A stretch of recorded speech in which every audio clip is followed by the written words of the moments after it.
মকর সংক্রান্তিতে প্রতি বছর সুবর্ণরেখার ধারে এই টুসু উৎসব পালিত হয়।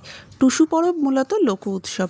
টুসু পরব উপলক্ষে সুবর্ণরেখার ধারে বিশাল মেলার আয়োজন হয়। আজ সারাদিন ব্যাপী এই উৎসব চলবে। সকাল থেকে নানা রকম অনুষ্ঠানের মাধ্যমে এই উৎসব পালন করা হচ্ছে। সকালে শুরু হওয়া এই পরব সূর্য ডোবার পরে সুবর্ণরেখার ধারে আরতি দিয়ে অনুষ্ঠান শেষ হবে। এই টুসু উৎসব ঝাড়খণ্ডের বেশ কিছু জায়গায়, ওড়িশার কিছু জায়গায় আর পশ্চিমবঙ্গের কিছু কিছু জায়গায় পালিত হয়। সরকারি উদ্যোগে আয়োজিত এই টুসু মেলায় সকাল থেকে বিভিন্ন রকমের সাংস্কৃতিক অনুষ্ঠানের আয়োজন করা হয়েছিল। বিশাল এলাকা জুড়ে এই মেলাটা হয়। গত বছর আমরা বিকেলবেলায় এসেছিলাম, সূর্য ডোবার আগে সবটুকু দেখে শেষ করতে পারিনি, তাই এবার দুপুর দুপুর চলে এসেছি। আমরা কিন্তু এখনো মূল মেলায় পৌঁছতে পারিনি, তার আগে থেকেই এত ভিড় আর এই সমস্ত দোকানপাট শুরু হয়ে গেছে। বেশ অনেকটা দূর থেকে গাড়ি ঘোড়া বন্ধ, অনেকখানি আগেই অটো থেকে আমাদের নামিয়ে দিয়েছে। আমি আর আর্য গুটি গুটি পায়ে মেলা প্রাঙ্গণের কাছাকাছি প্রায় চলে এসেছি। এরপর টুসু দেবীকে দেখে তারপরে মেলার বাকি অংশ ঘুরে দেখব।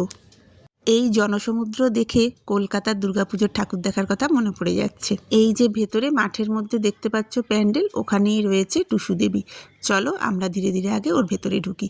ওখানে অবশ্য একটা মঞ্চ করা হয়েছে, যেখানে সকাল থেকে নানা রকম প্রোগ্রামও চলছে। এই টুসু উৎসবের মেলায় এলে কিন্তু শহুরে কোনো ছোঁয়া পাবে না, পাবে এখানে মাটির গন্ধ। ওই ঠিক ছোটবেলায় আমরা যেমন রথের মেলা, রাসের মেলায় যেতাম, ঠিক সেরকম। এই মেলায় এসে বুঝতে পারি ভারতবর্ষের বিভিন্ন জায়গার মানুষ সেখানকার আঞ্চলিক উৎসবগুলো নিয়ে কীরকমভাবে মেতে থাকে। ঠিক ছোটবেলায় যেমন রথের মেলায় গিয়ে প্রথমে জগন্নাথ দেবকে প্রণাম করে রথের দড়িটা ছুঁয়েই চলে যেতাম জিলিপি আর বাদামের দোকানে। ভিড় ঠেলে রথের দড়িটা একবার যেমন টানতেই হবে, অথবা রাসে গিয়ে প্রথমে রাধাকৃষ্ণকে প্রণাম করে তারপরে মেলা ঘোরা শুরু, ঠিক এখানেও যেন তেমনই। প্রথমে টুসু ঠাকুরকে প্রণাম করে যেতে হবে নদীর দিকে। অনেকটা আমরা যেমন গঙ্গায় গিয়ে গঙ্গাকে প্রণাম না করে অথবা জল মাথায় না ঠেকিয়ে ফিরি না, ঠিক তেমনই আমাদের মা গঙ্গা আর এখানে নদী মাইয়া একসাথে মিলেমিশে যেন আমাদের বেঁধে রেখেছে। এবছর প্রথম আয়োজন করা হয়েছে সূর্য ডুবে যাওয়ার পরে সুবর্ণরেখার ধারে নদী মাইয়ার আরতি। তবে সেটা শুরু হতে হতে সন্ধে হয়ে যাবে, আমরা ওটা মিস করে যাব। গত বছর এই মেলাটা আমি প্রথমবার এসেছিলাম। গতবার বিকেল বিকেল এসেছিলাম, বুঝতে পেরেছিলাম এসে বেশ দেরি করে ফেলেছি, তাই এবার একটু তাড়াতাড়ি এসেছি। তবে এবারে আবার সন্ধ্যা আরতিটা মিস হয়ে গেল। এই যে এত বড় একটা মেলার আয়োজন, সব কিছু এই একটা দিনের জন্য। এই এত ঠাকুর, এত প্যান্ডেল, যা সব কিছু দেখছো, আজকে সকালবেলাতেই এগুলো আনা হয়েছে। আবার সন্ধ্যের পর এগুলোকে নিয়ে চলে যাওয়া হয়। এই যে এত বড় বড় প্যান্ডেল দেখছো, এগুলো কিন্তু এখানে তৈরি হয় না, এগুলো রেডিমেড তৈরি হয়েই এখানে আসে। আজ রাতের মধ্যেই সমস্ত ঠাকুর প্যান্ডেল খুলে নিয়ে ট্রাকে করে আবার ফিরে যাবে।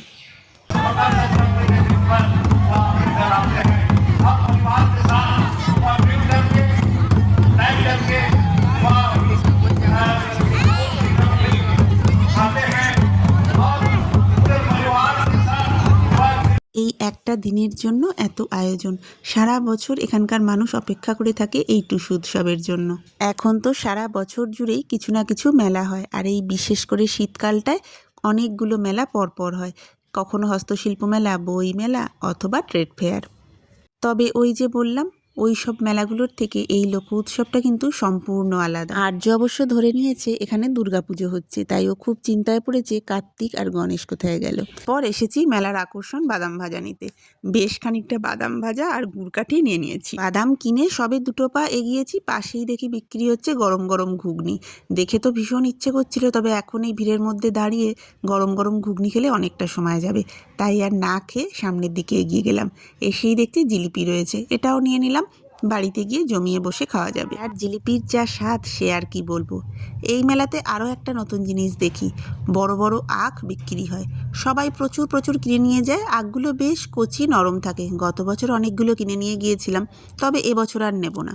আর এই জায়গাটা নিশ্চয়ই চিনতে পারছো, আমরা প্রায় দিনই যখন সুবর্ণরেখার ধারে আসি এখানে বেশ খানিকটা সময় কাটাই। আজকে তো লোকে লোকারণ্য, তবে এখন থেকেই না ভিড় হতে শুরু করেছে। ওই যে বললাম, আজকে সন্ধেবেলায় 7টার সময় এখানে আরতি হবে। খুব সুন্দর করে চারপাশটা আলো দিয়ে সাজিয়েছে। আর এই যে দেখো সেই বজরংবলী মন্দির, যেখানে আমরা প্রায় দিনই সন্ধেবেলায় আসি। আর এই দিকটায় যারা বসে রয়েছে এখন থেকেই আরতির জন্য বসে রয়েছে। তখন তো প্রচণ্ড ভিড় হয়ে যাবে, ঠিকভাবে আর বসার জায়গা পাওয়া যাবে না। এই আরতিটাও কিন্তু দেখবার মতো, বিশেষ বিশেষ দিনে হয়। পরে কখনো আসবো, এসে দেখবো আর আপনাদের সাথেও শেয়ার করব। আজকে এদিকটায় ভিড়টা বেশিই লাগছে। আজকে আর নিচ অব্দি আমি নামবো না, চলে এসেছি মেলার আরেকটা দিকে।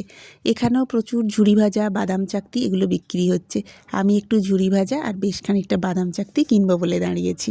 আর ওই যে তোমাদের আখের গল্প করলাম, এই যে দেখো আখগুলো।